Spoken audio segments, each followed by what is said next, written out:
Mga igsuon, mga anak sa Dios. Atong sugdan atong pamalandong pinaagi sa pagpaila sa usa ka karakter sa Biblia nga dili kayo maingon ta ilado, si Abiatar the high priest o punong pari. Si Abiatar usa ka interesting person sa kasaysayan sa Biblia. Siya anak ni Ahimelech, usa sa mga pari sa Nob sa panahon ni Haring Saul ug David.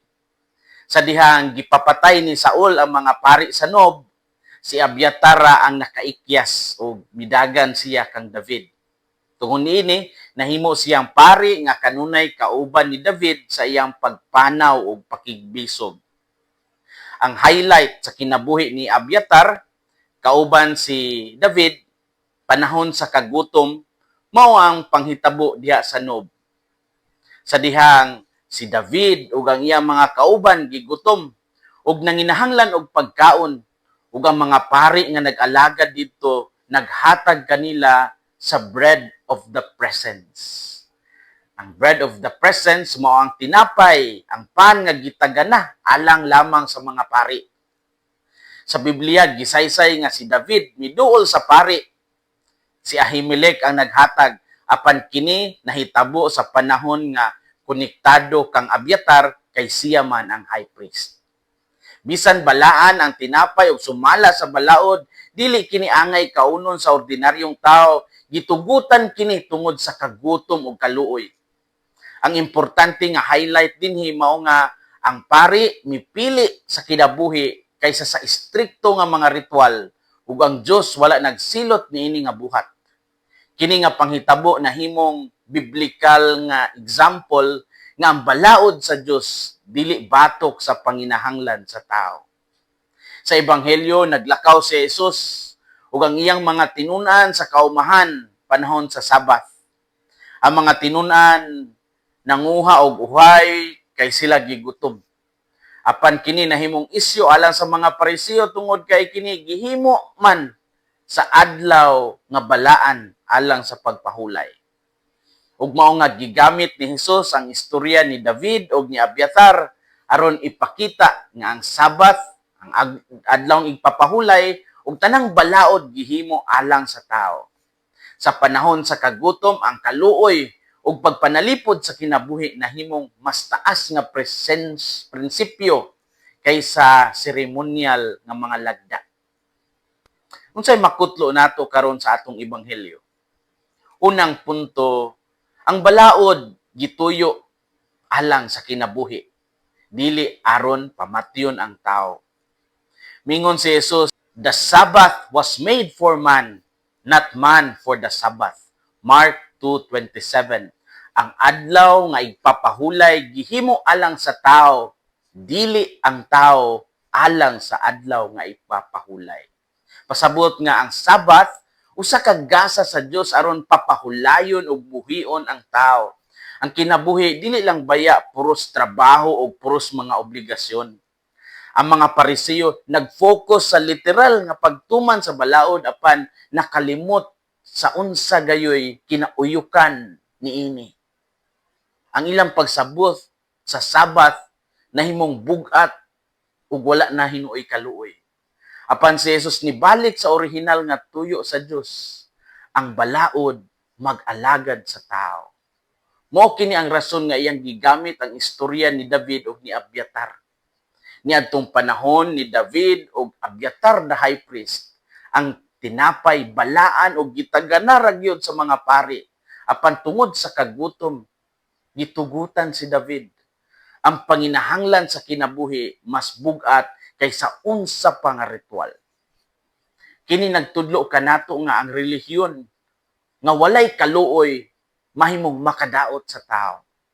Ang tinuod nga pagtuman sa Dios makita sa pagpanalipod sa kinabuhi ug sa dignidad sa tao. Ang balaod ug mga lagda kinahanglan magdala sa kaayuhan, dili sa kahadlok. Ang balaod gituyo alang sa kinabuhi, dili aron pamatyon ang tao. Ikaduhang punto, si Jesus mao ang Ginoo sa adlaw igpapahulay ug sa kinabuhi. Mingon si Jesus, the Son of Man is Lord even of the Sabbath. Mark 2:28. Ang anak sa tao mao ang Ginoo bisan sa adlaw nga igpapahulay. Kini usa ka dako nga pamahayag sa awtoridad ni Hesus. Dili lang siya maghuhubad sa balaod kundi siya gayud ang tinubdan niini. Ang Sabat, adlaw igpapahulay, dili lang siya adlaw kundi simbolo sa relasyon sa Dios o sa tao. Ug sa pag-angkon ni Hesus nga siya ang Ginoo sa Sabat, iyang gipadayag nga ang tinuod nga pahulay makita diha kaniya. Ang pahulay dili lang paghunong sa trabaho kundi pakig-uban sa Dios. Mao kini ang bagong pasabot nga gidala ni Hesus. Daghan kanato ang nagtan-aw sa Domingo og sa mga balaan nga mga lagda isip obligasyon ra. Apan ang ebanghelyo nag-awhag nga tan-awon kini isip imbitasyon sa pagpahulay og pakig-uban kang Kristo. Kung si Hesus ang atong sentro, ang mga lagda mahimong dalan sa kinabuhi. Dili pader nga mao na hinuoy mubabag nato aron makahimo tag maayong buhat. Ang pag-ila kang Hesus isip Ginoo sa Sabat nagpasabot sa paghatag kaniya og otoridad sa atong oras, sa atong trabaho ug sa atong pahulay. Ang tinuod nga pahulay makita sa pagsalig nga ang Dios nagdumala sa atong kinabuhi. Si Hesus mao ang Ginoo sa adlaw igpapahulay ug sa kinabuhi.